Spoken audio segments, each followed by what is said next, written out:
Essayons de porter un jugement astrologique au sens des valeurs solsticiales et équinoxiales sur la situation actuelle. Et comparons avec Munich. En septembre 1938, Daladier revient de Munich et on lui dit qu'il a sauvé la paix. En effet, Saturne est en bélier, en phase équinoxiale. Il vient de passer en bélier, d'ailleurs.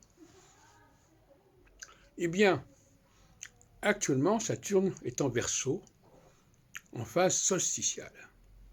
Et ça n'est pas du tout le même air. Et ça n'est pas du tout la même ambiance. Donc, ce que nous vivons actuellement, c'est une sorte d'anti-Munich. C'est-à-dire qu'au lieu de se réunir pour arriver à la paix, ou à un semblant de paix, comme ça aurait pu se produire, c'est-à-dire on aurait pu effectivement se réunir et dire, bon ben voilà, on accorde à la Russie ceci, à l'Ukraine cela, etc. Eh bien, comme on est en phase solsticiale, les choses ne se passent pas comme cela. Et elles ne risquent pas de se passer comme ça avant fin 2025. Donc, voyez-vous, ce qui est intéressant, c'est de montrer les différences selon les phases. Et croire qu'on peut obtenir une paix ou un arrangement en phase solsticiale, c'est un petit peu illusoire et naïf, alors que c'était possible en 1938. Bon, ensuite, il y a eu d'autres choses qui se sont produites et qu'on pourrait analyser aussi sous cet angle-là. Bon. Ce que je veux dire, c'est que,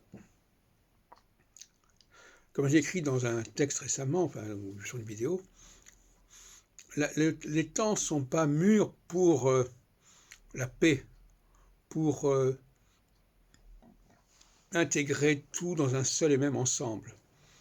Les temps vont dans le sens, au contraire, d'une radicalisation et d'une séparation, comme il y a 60 ans, lorsque le mur de Berlin a été construit. Le mur de Berlin a été construit en phase solsticiale. Et ça a donné en 1962, d'ailleurs, la crise de Cuba. Puis en 1977, toujours solsticialement, la crise des missiles des euromissiles. Donc, il faut savoir où on en est. Et c'est l'astrologie qui nous permet de le savoir, mon astrologie en tout cas. Actuellement, la logique veut, que j'appelle la logique des deux blocs. La solsticialité crée des blocs. Et on veut construire des blocs à la limite. Et on est prêt même à décourager l'autre pour qu'il nous laisse tranquille et que chacun fasse ce qu'il a envie de faire dans son coin. Sans interférence. Et actuellement, c'est un peu la logique des blocs qui se met en place.